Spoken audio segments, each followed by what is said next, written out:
बुधवार को supreme court में मदरसों के खिलाफ एनसीपीसीआर यानी राष्ट्रीय बाल अधिकार संरक्षण आयोग ने कई सवाल उठाए। सुप्रीम कोर्ट में मदरसों से जुड़े एक मामले की सुनवाई के दौरान एनसीपीसीआर आयोग ने अपनी दलीलें पेश करते हुए कहा कि मदरसों में दी जाने वाली शिक्षा व्यापक नहीं है और ये शिक्षा के अधिकार अधिनियम के नियमों का उल्लंघन करती है। एनसीपीसीआर ने यह भी कहा कि मदरसों में इस्लाम को सर्वोच्च माना जाता है और इस्लाम की शिक्षा को ही प्रमुखता दी जाती है। आयोग ने यह भी दावा किया कि तालिबान उत्तर प्रदेश के दारुल उलूम देवबंद मदरसे की धार्मिक और राजनीतिक विचारधाराओं से प्रेरित है और इसे अदालत को लिखित रूप में प्रस्तुत किया गया। आपको बता दें कि यह मामला इलाहाबाद हाईकोर्ट के उस आदेश के खिलाफ है जिसमें उत्तर प्रदेश मदरसा शिक्षा बोर्ड अधिनियम 2004 को असंवैधानिक करार दिया गया था।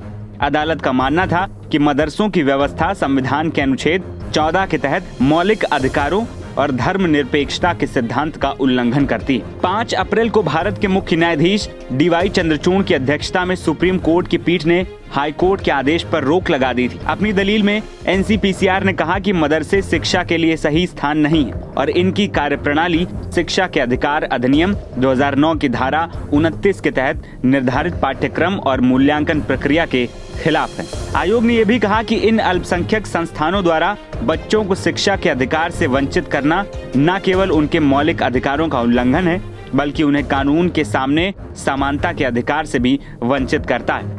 इसके अलावा आयोग ने उत्तर प्रदेश मदरसा अधिनियम को उन बच्चों के लिए हानिकारक बताया जो औपचारिक स्कूली शिक्षा प्रणाली से बाहर है। मदरसों में पढ़ने वाले बच्चों को न केवल औपचारिक शिक्षा से बल्कि शिक्षा के अधिकार अधिनियम 2009 के तहत दिए जाने वाले लाभों से भी वंचित रखा जा रहा है।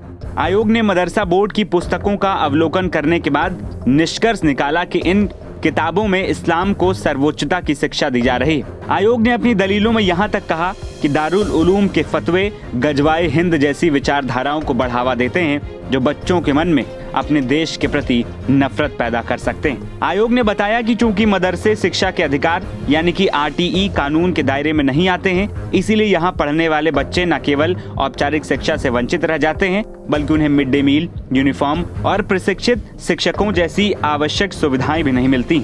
मदरसों में धार्मिक शिक्षा पर अधिक जोर दिया जाता है जबकि मुख्य धारा की शिक्षा में उनकी भागीदारी बहुत कम होती है। आपको बता दें कि भारत सरकार ने मार्च 2007 में एनसीपीसीआर की स्थापना की थी। इसका उद्देश्य ये होता है कि बच्चों के अधिकारों की रक्षा करना। मीडिया रिपोर्ट्स के मुताबिक एनसीपीसीआर ने कहा है कि मदरसों में बच्चों को एक सख्त धार्मिक पाठ्यक्रम को अपनाने के लिए मजबूर भी किया जाता है। इसके कारण वो मुख्य धारा के एजुकेशन सिस्टम तक नहीं पहुंचते हैं। उत्तर प्रदेश सरकार ने भी ये दावा किया था कि राज्य की ओर से मदरसों को सालाना करीब 1098 करोड़ रुपए की मदद दी जाती है। यह मदद मदरसों को जारी रहेगी या नहीं, कोर्ट ने इस पर कोई निर्देश नहीं दिया है। फिलहाल एनसीपीसीआर की कोर्ट में दी गई दलीलों ने मदरसों पर बड़ा प्रश्न चिन्ह खड़ा कर दिया है। एनबीटी ऑनलाइन की रिपोर्ट।